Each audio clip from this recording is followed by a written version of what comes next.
Hello, welcome to BioGreat TV. If you are new here, please subscribe and turn on the notification so you don't miss our next video. What happened in the Uganda-Tanzania War? The Uganda-Tanzania War was a major conflict between both countries that lasted for 9 months.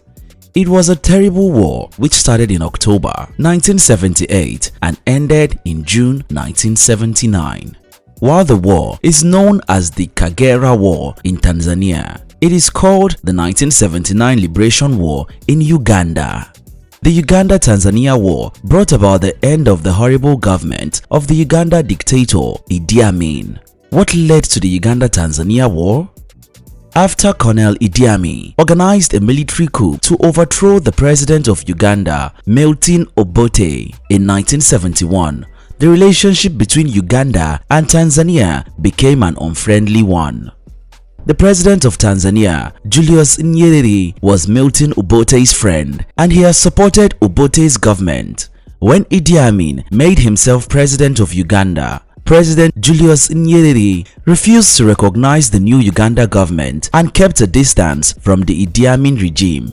Julius Nyerere also allowed the former president of Uganda to stay in Tanzania.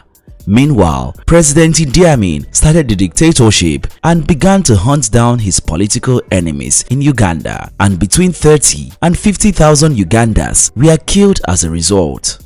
Milton Obote was soon joined in Tanzania by many of his supporters and enemies of the Idi Amin regime. The Ugandans staying with their former president in Tanzania planned to forcefully take power from Idi Amin and were supported by President Julius Nyerere. They created a small army and tried to attack Idi Amin's government in 1972, but they failed to overthrow him. Idi Amin then blamed President Julius Nyerere of Tanzania for supporting his enemies and attacked some towns in Tanzania with bombs.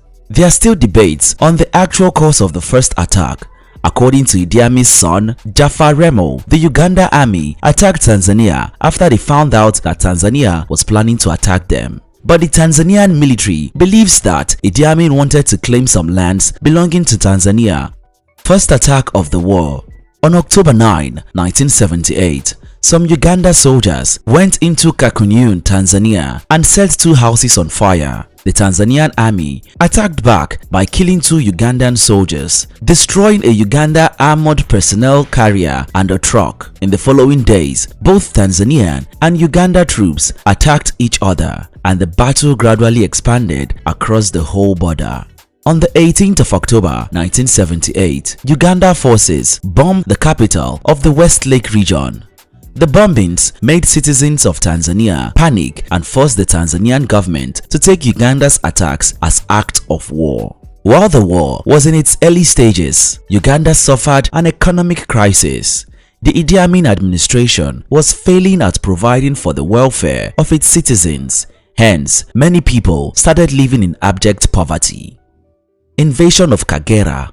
On the morning of the 25th of October 1978, Ugandan armed forces moved against Kagera. All the Tanzanian troops fled from the incoming attack. The Tanzanian army then set up their artillery at a distance and fired several shells at the approaching Ugandan army, causing them to retreat across the border. Several airstrikes were planned by the Ugandan Air Force but were countered by attacks on ground. 5 days later, about 3,000 Ugandan troops invaded Tanzania through 4 different routes. Ugandan soldiers shot at Tanzanian soldiers and civilians continuously until they reached the Kagera River and the Kayaka Bridge in the evening. The Ugandan forces looted what was left of Kagera and killed about 1,000 people. Radio Uganda announced the capturing of the Kagera area and declared that the Kagera River was the new border between Uganda and Tanzania. President Idi Amin visited the Kagera region and posed for photographs with abandoned Tanzania war equipment. Ugandan army commanders knew that the Kagera bridge could be used in another attack, then destroyed the bridge. On November 3rd, the Ugandan armed forces bombed and destroyed the center of the bridge to prevent the Tanzanian forces from crossing it. Julius Nyerere, after consistent massacres, arranged a meeting with his advisors and commanders of the armed forces of Tanzania to discuss the country's defense. On the 31st of October, the Radio Tanzania announced that Uganda troops had occupied the northwest part of the country and that the Tanzanian forces were preparing a counter-attack. On November 2nd, President Julius Nyerere declared war on Uganda.